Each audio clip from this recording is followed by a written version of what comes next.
ॐ भूर्भुवः स्वः तत्सवितुर्वरेण्यं भर्गो देवस्य धीमहि धियो यो नः प्रचोदयात्।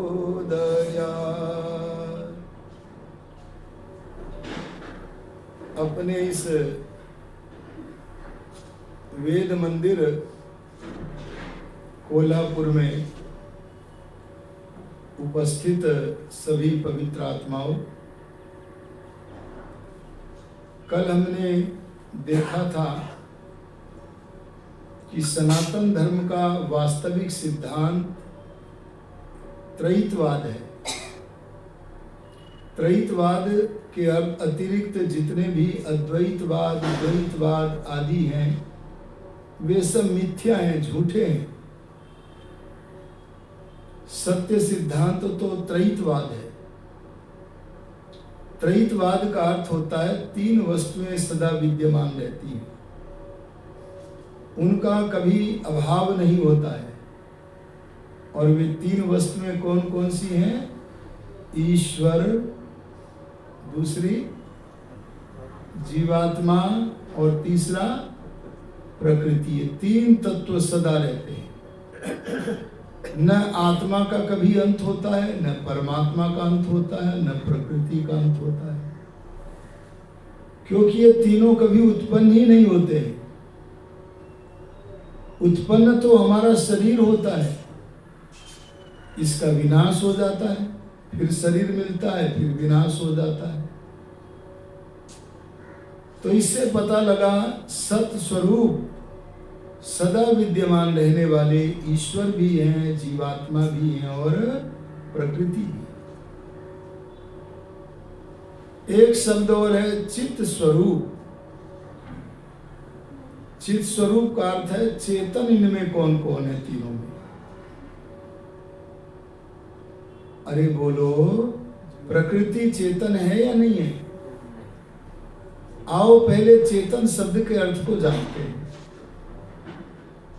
जड़ उसे कहते हैं जिसमें कभी कोई ज्ञान नहीं होता।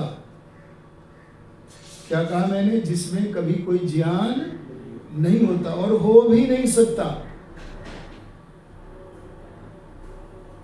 जैसे यहां मेरे समक्ष माइक रखा हुआ है, मैं ज्ञान की बातें उच्चारण कर रहा हूं। क्या इस माइक में ज्ञान हो रहा है? अरे बोलो जल्दी से। नहीं हो रहा। अगर आप किसी महापुरुष का चित्र लगाएं तो वो चित्र जिस महापुरुष का है, जैसे महर्षि दयानंद, जैसे श्री राम, जैसे योगी राज कृष्ण, वे तो महान ज्ञानी थे क्योंकि वे चेतन थे। अरे बोलो, चेतन थे कि नहीं? लेकिन उनका जो चित्र है, क्या उसमें ज्ञान है? यहां भी आपके वेद मंदिर में अनेक चित्र लगे हुए हैं महापुरुषों के, लगाने चाहिए। लेकिन चित्र तो जड़ वस्तु है,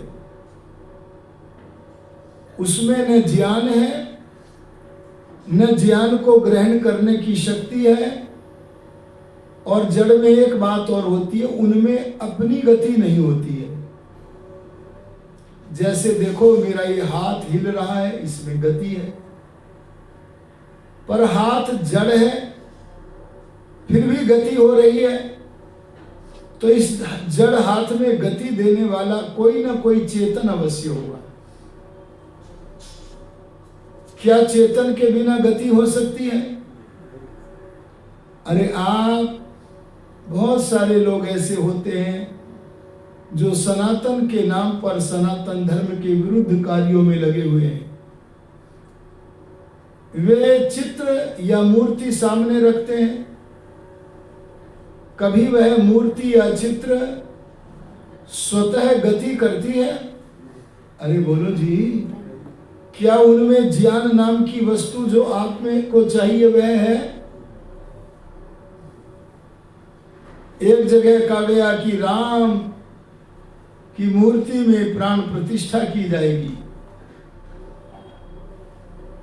पर्वत कहता है ये मूर्ति मेरे में से निकली है। सही कहता है कि नहीं? वैसे कह नहीं सकता, वो जड़ है। और कलाकार कहता नहीं, ये तो मेरे मस्तिष्क में था इनका चित्र, इनकी आंखें, इनका नाक, वो मैंने रचना की है।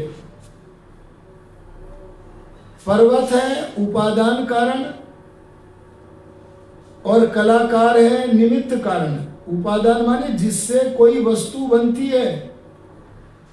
जैसे रोटी किससे बनती है? आटे से। जैसे रोटी को कौन बनाता है?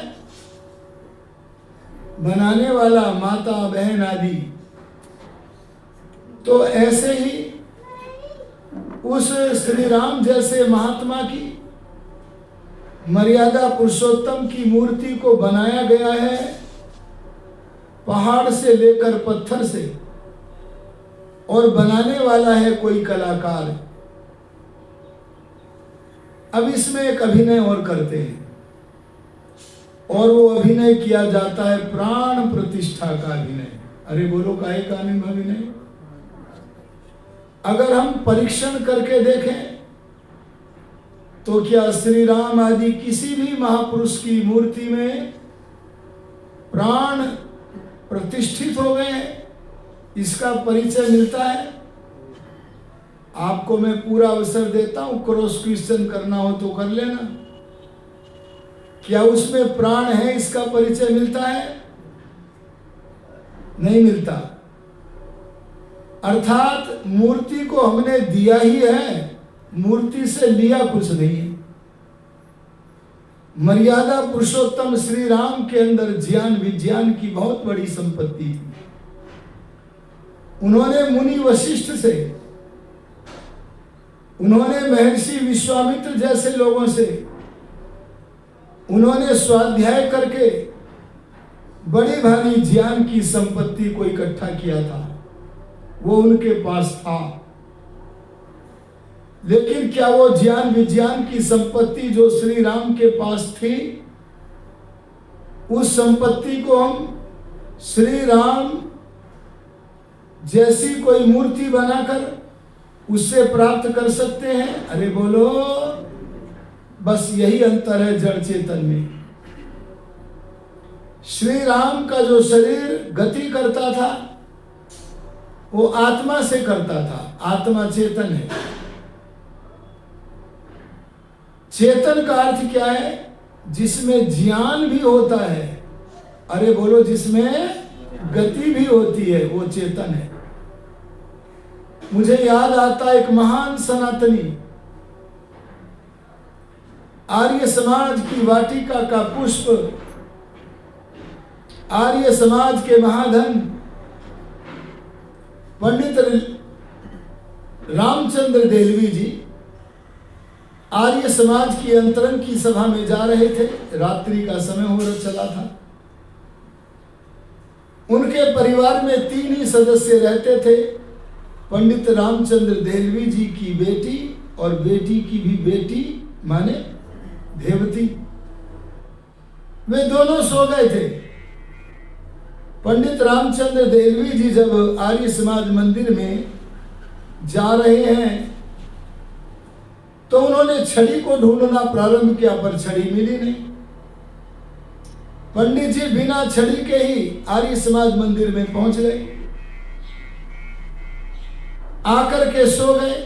प्रातः काल जब सब उठे तो अपनी 6-7 वर्ष की देवती से पूछा, छोटी सी बच्ची से पूछा, बेटी तूने मेरी छड़ी उठाई है? वो छोटी सी बच्ची बोली, नहीं नहीं नाना जी, मैंने आपकी छड़ी नहीं उठाई है। अब नाना जी तो ठहरे दार्शनिक, बोले इसी अवसर पर कुछ ज्ञान दे देते हैं, बच्ची को बोध करा देते हैं। तो नाना जी बोले, अरे वेदों के विद्वान नाना जी बोले, पंडित रामचंद्र देलवी जी बोले, बेटी मुझे ऐसा लगता है मेरी छड़ी की आदत खराब हो गई है। अब उस 7 वर्ष की बेटी के कान खड़े हुए, भला कहीं छड़ी की भी आदत खराब हो सकती है। वह कहने लगी, कैसे कहते हो नाना जी आदत खराब हो गई है। तब पंडित रामचंद्र देलवी जी बोले, मेरी छड़ी का जब मन करता है घर से चली जाती है, और जब मन करता है घर से बाहर से अंदर आ जाती है। मुझे सायंकाल कल रात्रि में आर्य समाज की अंतरंग सभा में जाना था। मैंने छड़ी को ढूंढा, नहीं मिली।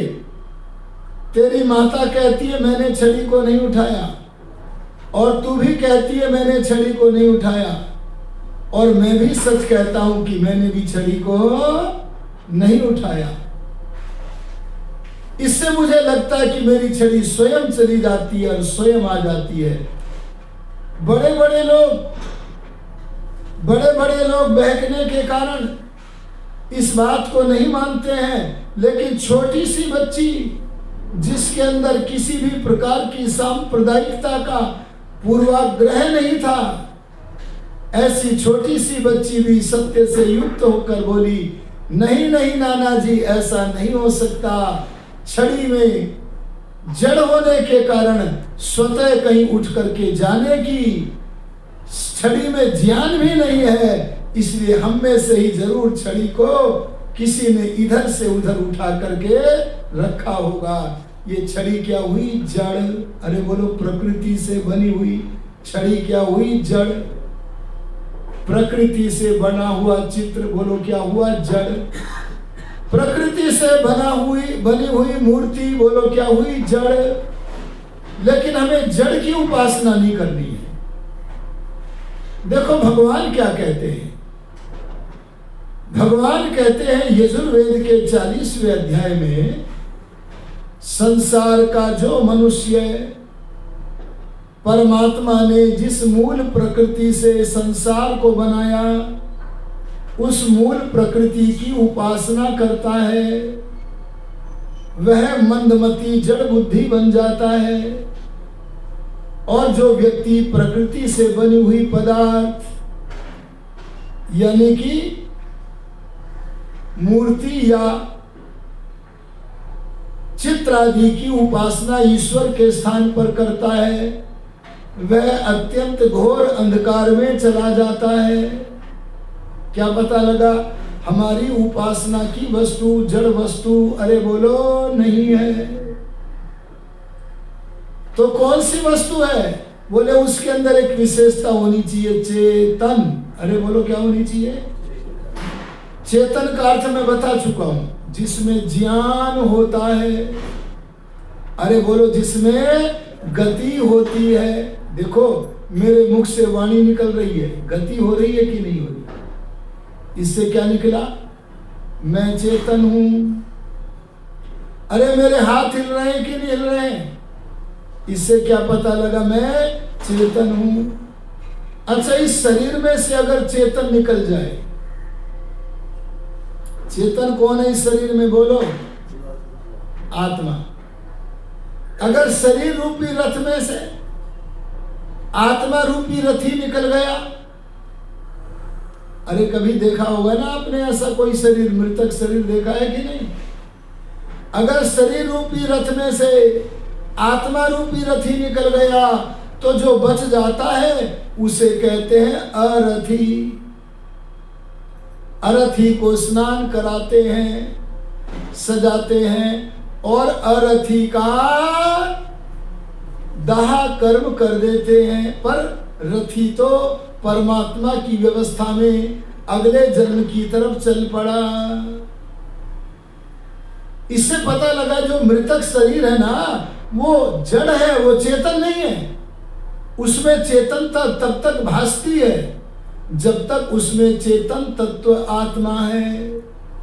चेतन माने ज्ञानवान। अरे बोलो, चेतन माने गति वाला। और जहां आत्मा चेतन है, सुन लो, वहां परमात्मा भी चेतन है। क्या कहा जी मैंने? परमात्मा भी ज्ञानी है, और गति करने वाला तो नहीं पर गति देने वाला है। वो गति कहाँ करेगा, वो तो जगह ही नहीं है, वो तो सब जगह व्यापक है। अगर कोई स्थान ऐसा हो जहां परमात्मा न हो तो वहां के लिए गति करे, वो तो सब जगह है, वो गति में नहीं आता। पर सारे संसार को गति देता है। तदे जति तन्नई जति, वो दूसरों को गति देता है। पर कोई ऐसा स्थान नहीं है जहां वह अपनी गति करे। इसलिए सर्वव्यापक परमात्मा चेतन होने के कारण गति भी देता है और ज्ञानी भी है। कुछ अंतर भी है दोनों चेतनों में। अरे जानना चाहते हो अंतर? ये सनातन धर्म की कथा हो रही है, ये पाखंडी गुरुओं की कथा नहीं हो रही है। यहाँ तो दूध और दूध का दूध, पानी का पानी करते रहते हैं। और मैं यहाँ एक दिन तो हो गया, 7 दिन और रहूंगा। आपको कुछ पूछना हो तो पूछ लेना, सार्वजनिक पूछना, मैं आपके प्रश्नों का उत्तर देने के लिए उद्यत हूं। दोनों चेतनों में एक अंतर और है, और वो अंतर क्या है? आत्मा में जो ज्ञान है कितना है? सीमा का नाम तो बताओ इतना। आप अगर कमंडल में दूध लेके जा रहे हो और मैं आपसे पूछूं जी कितना दूध है, तो आप ये कह दोगे सीमित है। तो मैं पूछूंगा कि कितने ग्राम है, यही बता दो। तो बोलो आत्मा में कितना ज्ञान है। बड़ी महीन बात ले आया हूं मैं, बड़ी सूक्ष्म बात ले आया हूं मैं। अगर आप ये पूछे आत्मा चेतन है तो ज्ञान तो है उसमें, लेकिन कितना ज्ञान है, तो कह देना आत्मा में अपना ज्ञान तो, आत्मा में स्वाभाविक ज्ञान तो केवल इतना है कि वह अपने अस्तित्व को जानता है। इसके अतिरिक्त बिल्कुल भी आत्मा में ज्ञान, अरे बोलो, नहीं है। अगर अपने अस्तित्व को ही जानता है बस, और उसको 2 का पहाड़ा भी नहीं पता है, तो इसे अल्पज्ञ क्यों कहा है? तो उत्तर दिया, इस चेतन आत्मा में एक शक्ति है। ध्यान देके सुनना सब जने, कमर सीधी करके बैठ जाओ। क्या कहा मैंने? आत्मा चेतन में एक शक्ति है स्वाभाविक। स्वाभाविक माने किसी ने वो शक्ति दी नहीं है, उसकी अपनी शक्ति है। जैसे आग में कहीं से गर्मी आती नहीं है, बल्कि आग में गर्मी अपनी होती है, ऐसे आत्मा में एक शक्ति अपनी है। अरे एक सामर्थ्य अपना है, स्वाभाविक है। और वो सामर्थ्य क्या है? यह ज्ञानी तो नहीं है, पर इसमें ज्ञान ग्रहण करने का सामर्थ्य है। अगर ये किसी छोटे ज्ञानी का सत्संग कर लेगा, बोलो किसका सत्संग कर लेगा? अगर किसी छोटे ज्ञानी का सत्संग कर लेगा तो ये छोटा विद्वान बन जाएगा। अगर किसी बड़े विद्वान का सत्संग कर लिया, देखो दयानंद जी कितनी बढ़िया बात कहते हैं। वे कहते हैं अगर बड़ा बनना है तो बड़े विद्वान का सत्संग करो। तब हमने पूछा गुरुवर बड़े विद्वानों के नाम बताओ, किनका सत्संग करें? तब उन्होंने बड़े विद्वानों के नाम बता दिए। क्या बताए? बोले सृष्टि के आरंभ में 4 वेदों का विद्वान, अग्नि वायु आदित्य अंगिरा से वेद पुस्तकों को पढ़ करके 4 वेदों का विद्वान, जो पहला ऋषि अपने वर्तमान पुरुषार्थ से विद्वान बना, उसका नाम है ब्रह्मा। अरे बोलो क्या है? ये ऋषि है, साधारण विद्वान नहीं है। जैसे साधारण राइटर होते हैं ना, कोई भी पुस्तक लिख बैठता, ऐसे नहीं है। पहला ऋषि कौन है? ऋषि माने जिसे आंतरिक दर्शन होता है। अरे जिसे भगवान का साक्षात्कार हो चुका है, ऐसे आंतरिक दर्शन करने वाला पहला ऋषि कौन है? ब्रह्मा। और ऐसे ऋषियों की परंपरा निरंतर चलती रहती है। मैं दयानंद इस परंपरा में अभी तक का जो अंतिम ऋषि देख रहा हूं वह है जैमिनी। अरे बोलो कौन है? बोले ब्रह्मा से प्रारंभ करके और जैमिनी पर्यंत, मध्य में चाहे पाणिनि आए हो, चाहे वाल्मीकि आए हो, चाहे पतंजलि आए हो, चाहे कणाद गौतम आए हो, जितने भी ऋषि हैं, अरे जिन्होंने भगवान का साक्षात्कार किया है, ये बड़े विद्वान हैं। बोले इनका सत्संग करो। अगर इनका सत्संग करोगे तो जो सांसारिक सामान्य कोटि के गुरु हैं वे तुम्हें कभी बहका, अरे बोलो, नहीं सकते। अगर हमने बड़े विद्वानों का सत्संग कर लिया, अरे ब्रह्मा से लेकर दयानंद पर्यंत ऋषियों के ग्रंथों को पढ़ लिया, तो हम बड़े विद्वान बन जाएंगे। अरे बोलो, बन जाएंगे कि नहीं? क्यों? क्योंकि हमें ज्ञान ग्रहण करने की शक्ति है। लेकिन अगर, सुन लो और बड़ी बात बोल रहा हूं, अगर आत्मा परमात्मा का सत्संग करने में समर्थ हो जाए, आप इस समय किसका सत्संग कर रहे हैं जी? अभी तो मेरा ही चल रहा है। लेकिन अगर समाधि लगा लगा कर, ये बताऊंगा कैसे लगेगी समाधि, कल से या परसों से प्रारंभ कर दूंगा ये बताना मैं। अगर आप समाधि लगाने में सफल हो जाएं, अगर आप भगवान का आलिंगन करने में समर्थ हो जाएं, अगर आप समाधि के द्वारा भगवान का प्रत्यक्ष करने में समर्थ हो जाएं, तो प्रत्यक्ष करने के बाद भगवान से जिस जिस बात को जानने की इच्छा करके समाधि में बैठोगे, परमात्मा आपको अपना पुत्र मानकर, अरे परमात्मा जितना स्नेह तो आपसे कोई नहीं करता, आपको जो जानना चाहोगे उसे जना देवेगा। अगर हम समाधि लगाकर, पूर्ण योगी बनकर, अरे ऋषि बनकर भगवान का सत्संग करने में समर्थ हो गए, तो हमारा अनुभव इतना बढ़ जाएगा। अरे बोलो, क्या बढ़ जाएगा जी? ज्ञान इतना बढ़ जाएगा। क्या हमें लोग त्रिकालदर्शी कहने लगेंगे? क्यों जी, क्या कहने लगेंगे? त्रिकालदर्शी माने जो होकर न रहा, उस भूतकाल की वस्तु को हमें किसी ने बताया नहीं है, पर हम चाहेंगे तो परमात्मा के संसर्ग से, सान्निध्य से, समीपस्थता से उसे भी जान पावेंगे। बोलो, क्या ये छोटी बात है जी? और इतना ही नहीं, इस वर्तमान काल में बहुत दूरी पर कोई घटना घट रही है, पर उस घटना को जहां हमारी पहुंच भी नहीं है, उस घटना को किसी ने बताया नहीं है, पर फिर भी उस घटना को हम जानने में समर्थ हो जाएंगे। ये किससे समर्थ होंगे? परमात्मा से। बैठ जाओ, कोई बात नहीं है, बीच में गड़बड़ मत करो। ये मेरी आवाज जा रही है। मैं आपसे निवेदन कर रहा था, एक घटना मैं आपको सुना देता हूं जी। चलो करो फिर जल्दी से, क्योंकि व्यवधान हो जाता है। एक निवेदन मैं आपसे कर रहा था।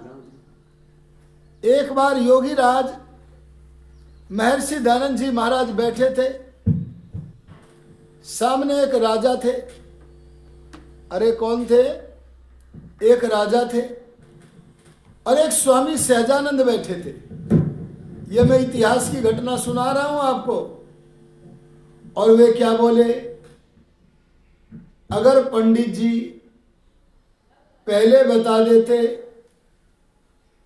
तो उन्हें यहां आने के लिए बैलगाड़ी न लानी पड़ती। एक पंडित जी आ रहे थे उनके पास, लेकिन अब तो उनको बैलगाड़ी लानी पड़ रही है। राजा बोले, स्वामी जी अब हम अपना यान भेज देते हैं, उन्हें बैलगाड़ी नहीं लानी पड़ेगी। तब स्वामी जी, अनुभव देखो कितना हो गया है, परमात्मा के संसर्ग से कितना ज्ञान हो गया। वो घटना सुना रहा हूं उनके जीवन चरित्र से। स्वामी दयानंद बोले अब गाड़ी भेजने की आवश्यकता नहीं है, क्योंकि अब पंडित जी अपने आसन से हमारी तरफ चल पड़े हैं, मार्ग में हैं। और वे जिस गाड़ी में बैठे हैं उस गाड़ी में 2 बैल हैं। एक बैल श्वेत वर्ण का है, एक बैल श्वेत व रक्त वर्ण के धब्बों वाला है। ये देखो श्रीमद् दयानंद प्रकाश रखा है, वहां पढ़ लेना इस घटना को जो मैं बोल रहा हूं। बोले ऐसे वर्णों वाली 2 बैलों से युक्त गाड़ी में आ रहे हैं। और अगले दिन जब वो गाड़ी से चलते चलते पहुंचे तो कई लोगों ने देखा तो पाया उन्हीं लक्षणों से युक्त जैसे बैल बताए थे ऋषि दयानंद ने, उन्हीं लक्षणों से युक्त गाड़ी से पंडित जी पधारे। बोलो परमात्मा के संपर्क से, समाधि से। अरे त्रिकालदर्शी बन गए कि नहीं बन गए? आप लोग संध्या सब लोग नहीं करते होंगे, बड़ी हानि कर रहे हो, बड़ी हानि कर रहे हो, बहुत बड़ी हानि कर रहे हो, विनाश कर रहे हो अपना। मैं अभी तो आपको थोड़ा सा आरंभ कर रहा हूं, बताऊंगा आगे संध्या कैसे करें, भगवान का पूजन कैसे करें, भगवान की के समीपस्थ कैसे हो, ये सारी बताऊंगा। मैं यहां अपना आना सार्थक करके दिखाऊंगा। बस आप सुनते जाना, रोज आते जाना। आपसे बताना चाहता हूं, ये तो वर्तमान काल की घटना का उदाहरण दिया मैंने, लेकिन इतना ही नहीं, जो घटना अभी घटी नहीं है। क्या बोला जी मैंने? जो घटना अभी घटी नहीं है, उस भविष्यत में घटने वाली घटना को भी जो ऋषि नहीं है वह कभी नहीं बता सकता। क्या बोला मैंने? जो ऋषि नहीं है वह कभी, इसलिए ऋषियों को पढ़ो। आप लोगों को गुरु भी समझ के करना चाहिए। गुरु कौन? जो वेदों का विद्वान है। अरे गुरु कौन? जो परमात्मा के प्रति निष्ठावान है। गुरु कौन? जो अपने को परमात्मा नहीं बताता है, बल्कि कहता है जैसे मैं परमात्मा की तरफ चल रहा हूं ऐसे मेरी तरह तुम भी चलो, तुम सब मेरे भाई ही हो। ऐसे व्यक्ति को अपना गुरु बनाओ, वो आपको भटकाएगा नहीं। और अगर आप ऐसे कर गए और भगवान के रास्ते पर चल गए, भगवान के समीपस्थ हो गए, तो जो अभी हुआ नहीं है आगे होगा। देखो मंत्र आता है, ये नेदम भूतम भुवनम भविष्यत परिगृहीतम अमृतेन सर्वम। ये न के न परमेश्वर के समीपस्थ होने से, भूतम जो होकर न रहा पर किसी ने बताया नहीं है, चाहे तो उसे भी जान लेता है। भुवनम वर्तमान काल में बहुत दूरी पर जहां मेरी पहुंच नहीं है, परमेश्वर का ध्यान करके माने समाधि लगाकर चाहे तो उसे भी जान लेता है। अरे जिसकी बुद्धि में कुछ चमकने लगता है उसका नाम क्या है? ऋषि। और इतना ही नहीं, जिसकी बुद्धि में भविष्यत के बारे में भी चमकता है। देखो चमकने का एक उदाहरण देता हूं। ऋषि दयानंद जी महाराज, इस सामान्य गुरुओं पे मत घटा लेना, ये भी मैं सावधान करता हूं। बड़े बड़े पाखंडी गुरु भी चल रहे हैं जो वैसे ही अभिनय करते रहते, हमें सब आता है, उनके चक्र में मत आना। जो ऋषि हैं, जिनके चेहरे पर हर समय भगवान की प्रसादी है, ऐसे ऋषियों के लिए कहा है भविष्यत परिगृहीतम। जो हुआ नहीं है भविष्यत में होगा, उसका भी परिज्ञान कर लेता है, पहले से कर लेता है। कैसे? एक उदाहरण सुनाता हूं। महर्षि दयानंद जी प्रौढ़ शिक्षा की कक्षा लेते थे, उनमें कुछ युवक भी आ जाते थे। एक युवक लगभग 25 वर्ष का था। कितने वर्ष का था जी? 25 वर्ष का युवक था। उसका नाम था गणपति राय। गणपति राय के बारे में एक बार ऋषिवर दयानंद को कुछ चमका। अरे क्या कहा जी मैंने? उनकी बुद्धि की गहरी गुफा में से निकल कर कुछ चमका। और जब गणपति राय के भविष्य के बारे में चमका तो दयानंद योगी ने कहा, ए गणपति राय इधर आओ। पास में आया और बोले, क्या तुम्हारा विवाह हो गया है? बोले नहीं हुआ, पर सगाई हो गई है। तब उन्होंने कहा, ऋषि दयानंद ने कहा, तुम सगाई हो गई है तो तोड़ दो। बोले क्यों तोड़ दे? बोले इसलिए तोड़ दो क्योंकि तुम्हारे जीवन का तार 27 वर्ष तक भी नहीं चलेगा।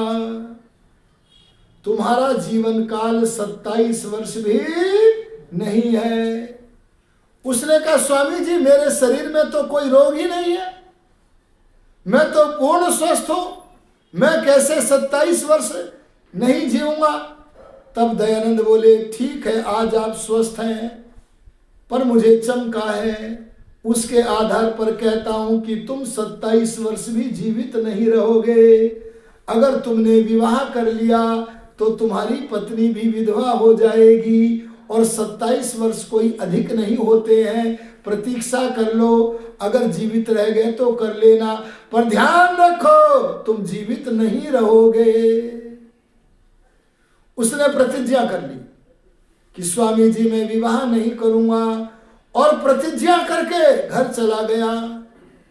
घर जाकर बोला, एक योगी ने कहा है, अरे एक साधु ने कहा है, अरे एक त्रिकालदर्शी ने कहा है, अरे भगवान के परम भक्त ऋषि ने कहा है, मेरा जीवन 27 वर्ष नहीं चलेगा, विवाह न करो, इसलिए मैं अपनी पत्नी को विधवा नहीं बनाना चाहता, ये सगाई तोड़ दो। लेकिन संबंधियों ने, अरे पारिवारिक लोगों ने माना नहीं और कह दिया सब साधुओं के वचन सच्चे नहीं होते। यह तो सही है कि सब साधुओं के वचन सच्चे नहीं होते, पर दयानंद उन साधुओं में नहीं थे कि जिनके वचन सच्चे न हो, क्योंकि दयानंद तो वैसे साधु थे जो ऋषि कोटि के थे। अरे जो ब्रह्मा से लेकर जैमिनी पर्यंत की ऋषियों की परंपरा के ऋषि थे, उसी तरह के ऋषि दयानंद भी थे। और बस उसका बलपूर्वक विवाह कर दिया।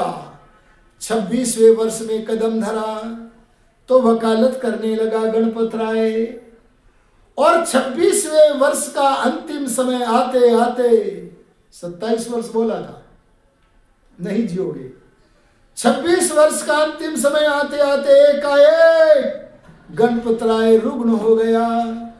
अधिक दिन नहीं, 3-4 दिन रुग्ण रहा। 3-4 दिन रुग्ण रहने के बाद इस देह को छोड़ता छोड़ता, अरे परलोक गमन करता करता गणपत राय बोला, अपने पारिवारिक लोगों से, संबंधियों से बोला कि मैं तो कहता था दयानंद योगी है, त्रिकालदर्शी है, ऋषि है, उसका वचन सच्चा होगा, पर तुमने नहीं माना, मेरा विवाह कर दिया। अब मैं तुम सबको छोड़कर, अरे विधवा पत्नी को छोड़कर जा रहा हूं। बोलो, एक योगी का भी अनुभव बड़ा हो गया कि नहीं हो गया? यहां मैं एक सावधान और करना चाहता हूं आपसे। मनुष्य ऋषि बनकर इस विशिष्टता को प्राप्त कर लेता है, इस बात को जानकर बहुत सारे मनुष्य पाखंडी बन गए हैं। क्या बन गए हैं जी? और वे क्या करते हैं? फलित ज्योतिष का बहाना बनाकर, अरे किसका बहाना बनाकर? तुम्हारी कुंडली मिलान करने के नकली अभिनय तो खैर असली होता है उनका, उस अभिनय को करके तुम्हारे बारे में भविष्य में जो बताते हैं वो पाखंडी है। हाँ, ज्योतिष तो सच्चा है, क्योंकि ज्योतिष से तो वेद का भी ज्ञान होता है, पर वो ज्योतिष फलित नहीं है। अरे वो ज्योतिष तो गणित ज्योतिष है। इसलिए जो ऋषि नहीं है, अगर कोई ऐसा व्यक्ति आपके भविष्य के बताने का अभिनय करता है तो उससे बचना पड़ेगा। लेकिन मैं कहता हूं कि आत्मा का ज्ञान अपना तो बस इतना ही है कि अपने अस्तित्व को जानता है, मैं हूं, पर अन्य इतना भी नहीं जानता कि सामने की वस्तु क्या है। लेकिन उसके अंदर जो ज्ञान ग्रहण करने की शक्ति है, अरे छोटे विद्वान का सत्संग कर ले तो छोटा विद्वान, और बड़े विद्वान पतंजलि, कणाद, गौतम, दयानंद का सत्संग कर ले तो बड़ा विद्वान, और अगर भगवान का सत्संग कर ले, अरे प्रियतम का सत्संग कर ले, तो इसका अनुभव इतना बढ़ेगा, इतना बढ़ेगा, इतना बढ़ेगा कि चारों वेदों का ज्ञान, क्या बोल दिया मैंने, चारों वेदों के बारे में दयानंद जी क्या लिखते हैं, वेद सब सत्य विद्याओं का पुस्तक है। यह सब का अर्थ समझना, मनुष्य को जितनी विद्या की आवश्यकता है वो सब विद्या वेद में है। वो वेदों का ज्ञान इस योगी को, वह जिस भाषा को जानता है उस भाषा में भीतर वाला अंतर्यामी परमात्मा उस ज्ञान धन का धनी बना देता है, और त्रिकालदर्शी भी बोलो बना देता है। अच्छा, जरा थोड़ा सा विचार करो, आपकी आंखें कितनी दूर तक का देखती हैं? कल्पना करो कि आधा किलोमीटर देखती होगी, कल्पना करते हैं। लेकिन अगर जो आंखें आपकी आधा किलोमीटर दूरी तक का देख रही हैं, उन आंखों के सामने, उन आंखों के लिए अगर हम दूरबीन लगा दें तो, अरे बोलो, दूरबीन लगा दे तो अनुभव अरे दूर दूर तक का दिखेगा।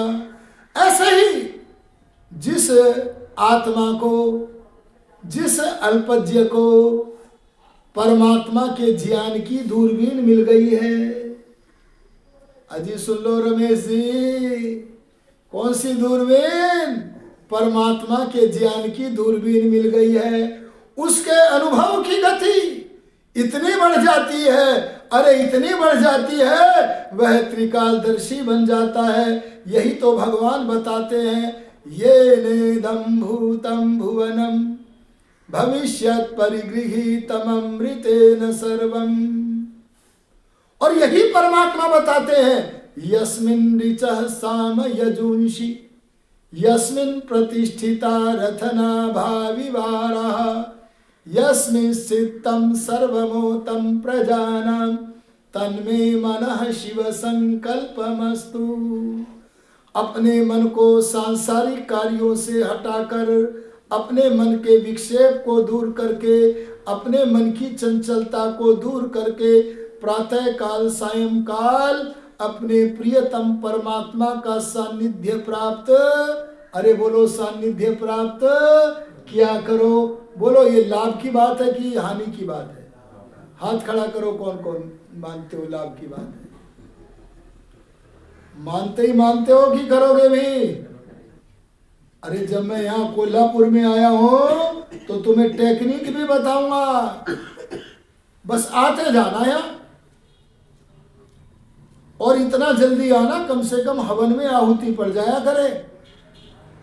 थोड़ा सा 8 दिन के लिए थोड़ा प्रबंध कर लो। क्या? जितने समय सोते हो उससे कुछ समय पहले सो, ज्यादा नहीं तो आधा घंटा पहले सो लो।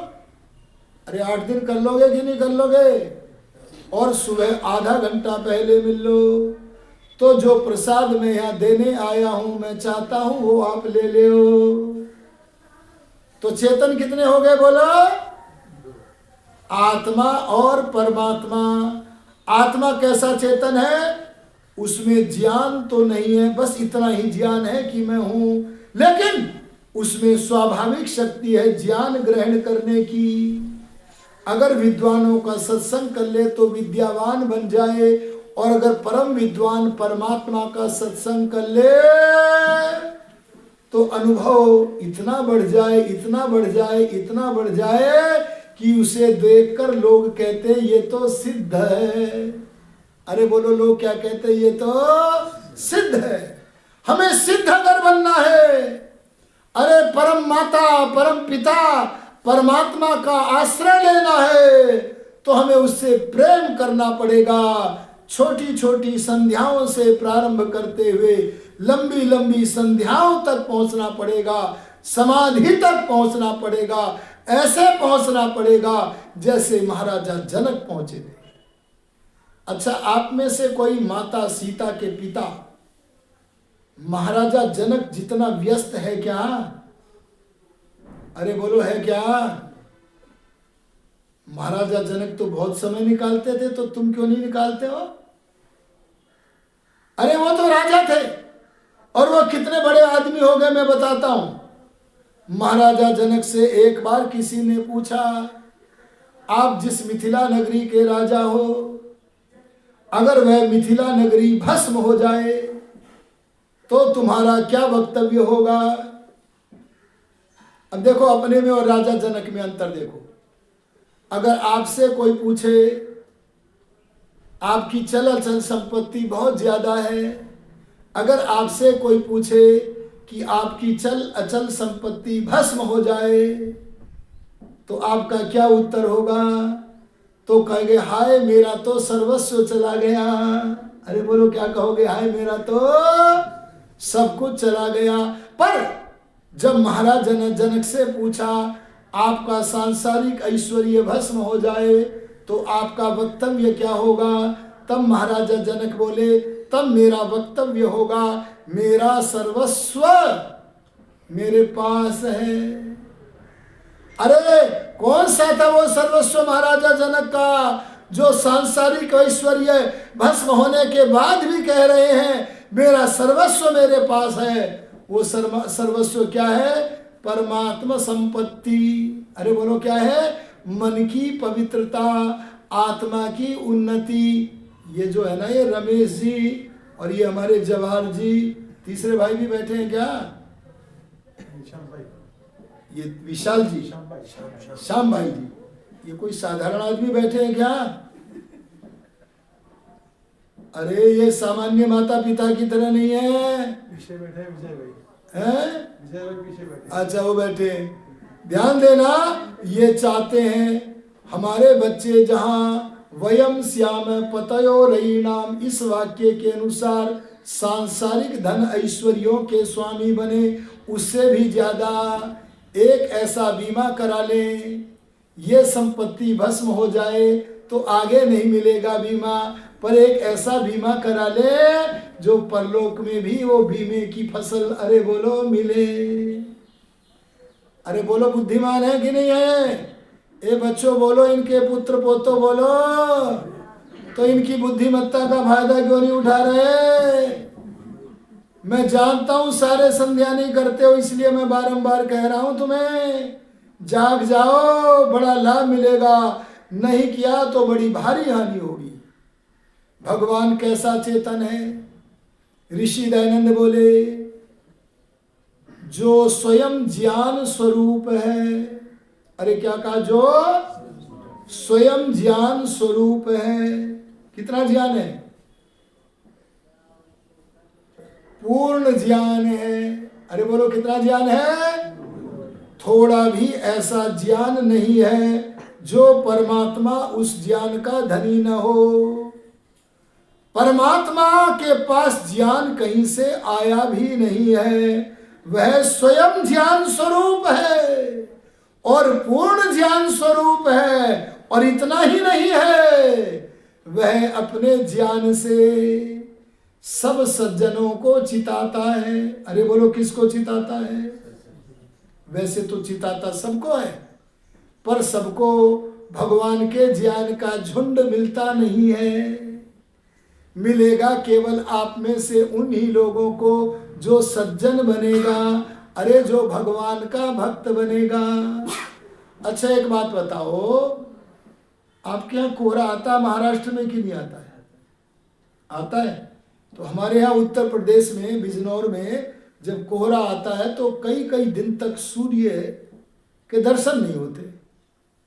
तो लोग क्या कहते हैं? हे भगवान सूर्य निकाल दो, हे भगवान सूर्य निकाल दो। अच्छा, भगवान जी ने सूर्य निकालने का काम क्या बंद कर रखा है पिछले 3-4 दिन से? भगवान सूर्य निकाल रहा है। अरे सूर्य की किरणों को धरती के प्राणियों के लिए प्रेषित कर रहा है, और धरती के प्राणी भी सूर्य की किरणों को चाह रहे हैं। पर मिल नहीं रहा है। क्यों? क्योंकि सूर्य की किरणों के, अरे सूर्य के और हमारे बीच में एक रुकावट है। अरे बोलो क्या है? बाधा है। और वो बाधा क्या है? कोहरा। अरे बाधा क्या है? बादल। ऐसे ही परमात्मा की सारी शक्तियां जीवात्मा के कल्याण के लिए प्रस्तुत रहती हैं। मेरे वाक्य को ध्यान दे के सुनना। मैं एक भी वाक्य अपनी ओर से नहीं बोलता हूं जी। मैं या तो वेद के अध्ययन के आधार पर बोलता हूं या वेद भक्त ऋषियों के आधार पर बोलता हूं। तो मैं बोल रहा हूं परमात्मा की सारी शक्तियां जीवात्माओं के कल्याण के लिए सदा प्रस्तुत रहती हैं, पर उन शक्तियों की प्रतीति नहीं होती। और वो शक्तियों की प्रतीति होने लगे, इसके लिए अपने अंतःकरण को पवित्र करना पड़ेगा। अरे अपने को सत्पुरुष बनाना पड़ेगा। अरे अपने को सज्जन बनाना पड़ेगा। अपने को भगवान का भक्त बनाना पड़ेगा। अपने अज्ञान अंधकार को बोलो भगाना पड़ेगा। इसीलिए ऋषिदान लिखते हैं, क्या लिखते हैं? वह भगवान स्वयं ज्ञान स्वरूप है, पूर्ण ज्ञान स्वरूप है। और इतना ही नहीं, अपने भक्तों को, सज्जनों को सारे ज्ञान से आप्लावित करने वाला है। अर्थात परमात्मा दूसरों को चिताता है। चिताता माने अपने ज्ञान से लाभान्वित करता है। परमात्मा बताता है ज्ञान कैसे देना है। देखो कैसे देता है। एक घटना कहता हूं, बाकी कल कहेंगे। हमारे आर्य समाज के महाधन योगी थे स्वामी ब्रह्म मुनि महाराज। उनकी लिखी हुई कोई भी पुस्तक मिल जाए, सोचना मत, तुरंत ग्रहण करके पढ़ना प्रारंभ कर देना। स्वामी ब्रह्मानंद जी को कैसे, स्वामी ब्रह्म मुनि जी को कैसे अंतर्भान होता था, मैं एक आध उदाहरण देता हूं। स्वामी ब्रह्म मुनि जी गाढ़ निद्रा में सो रहे हैं। अरे बोलो कैसे सो रहे हैं? गाढ़ निद्रा में सो रहे हैं। अचानक गाढ़ निद्रा में सोते सोते स्वामी ब्रह्म मुनि जी को अंतर्भान हुआ। क्या हुआ जी? अंतर्भान का अर्थ जानते हो कि नहीं? भीतर से ज्ञान हुआ, भीतर से आभास हुआ। गाढ़ निद्रा में सो रहे हैं और भीतर से भान हुआ। और भीतर से भान क्या हुआ? कि कोई जीव तेरे समीप है। गाढ़ निद्रा में भान हो गया। और उन्होंने तुरंत जब आंखें खुली, भगवान ने खुलवाई, तो टॉर्च से उस पास में सिर की तरफ खड़े हुए जीव को देखा। तो वहां तो शेर खड़ा था। अरे बोलो क्या खड़ा था? और जब टॉर्च मारी, ये वो स्वयं बता रहे हैं स्वामी ब्रह्म मुनि जी, टॉर्च मारी तो वो शेर टॉर्च के प्रकाश को देखकर वापिस चला गया। अरे ऐसी न जाने कितनी सारी घटनाएं आपको घटेंगी। अभी तो आपको ये पता नहीं लगता, ये विचार मैं स्वयं कर रहा हूं या अंतर्यामी परमात्मा मेरे में प्रेरणा कर रहा। बहुत सारी बातों को भी आपको नहीं पता। कभी कभी क्या होगा, आप घर की छत पर घूम रहे हैं, वहां पर कपड़े टांगने की रस्सियां लगी हुई है, माइक की रस्सियां लगी हुई है। माइक की होती है ना वो तार, वो लगे हुए हैं। अमावस्या की रात्रि है, लेकिन इतना गाढ़ा अंधकार है कि आपकी चर्म चक्षुओं से सामने की रस्सी दिख नहीं रही है। आप भी और कहीं ध्यान में हैं। तब भी परमात्मा कई बार अंतर्भान कराता है। अरे बोलो क्या कराता है? भीतर से ज्ञान कराता है। आंखों ने जो नहीं देखा उसका ज्ञान कराता है। संभल के चल आगे रस्सी, और हम तुरंत रुके। अरे ये तो बिल्कुल ही मेरे आंखों के आगे थी। ध्यान देना, ये सारा का सारा जो ज्ञान की संपत्ति दिलाने वाला है, उस चिताने हारे परमात्मा का नाम भी बोलो क्या है? चित स्वरूप।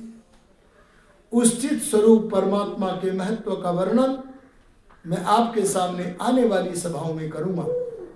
आप लोग सावधान होकर आते रहना, लाभ उठाते रहना। अब तो इन्हीं शब्दों के साथ वाणी